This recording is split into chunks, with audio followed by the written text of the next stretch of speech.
People are like, finding Hitler. Get the fuck out of here. They found Hitler. He died. Yeah, I mean... Not really? We don't know. Right. That's I mean, this isn't like Ancient Aliens. This is, they declassified a bunch of documents. Both the Israelis, the British, and the Germans and Americans in the past 20 years have been consistently declassifying documents. And there were a bunch of specifically FBI documents that we were spending millions and millions of dollars actively searching for Hitler after the war, as was... Really? Yeah, like millions of dollars. Like Hoover was like, no, send more FBI agents to South America, to North Africa, go to the Canary Islands, go to Spain, trying to find out where this guy went. The Russians got the body, and they got his skull.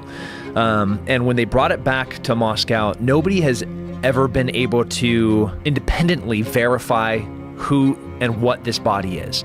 They let one genetic test occur, and the body with the bullet holes that they said was Hitler, and have said, and that's the narrative, that's the story, that's all the eyewitness accounts that are even in the vicinity of collaborating with each other, and corroborating each other's testimony.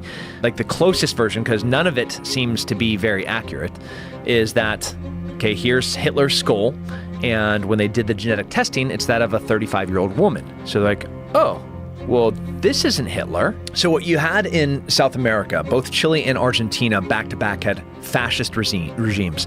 You had Perón, who was part of the Nazi party starting all the way back into the mid-30s. He's the president of Argentina. So the Red Cross, there was about 3 different rat lines that guys were able to successfully get out of Europe into South America. And there's no question that we're talking thousands, if not tens of thousands of high-ranking Nazis made it there. Tens of thousands? Tens of thousands. And I'm not talking like little soldiers. I'm talking high-ranking Nazis. But what you got in South America were isolated German-only communities. You could go into Bariloche, Argentina, and I'd be like, "Buenos dias, amigos," and they're like, "Guten Morgen?" I'm like, "Oh, yeah, I meant good morning. Yeah, sorry, it's 2017, right? I thought we spoke Spanish here." So in 2017, you were there, and they were speaking German. Yeah. Whoa. Yeah. Well, I don't look very. I might look more European than I do. So it's just them seeing me walking down the street and be like, "Wow." Yeah.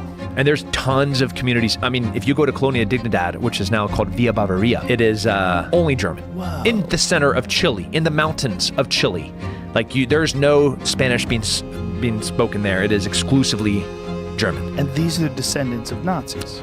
Powerful Nazis. Holy shit. Are there any legitimate eyewitness accounts of Hitler in South America? Absolutely, potentially. Whoa. Yep, eyewitness accounts. I saw him get off a boat. I saw him meet here.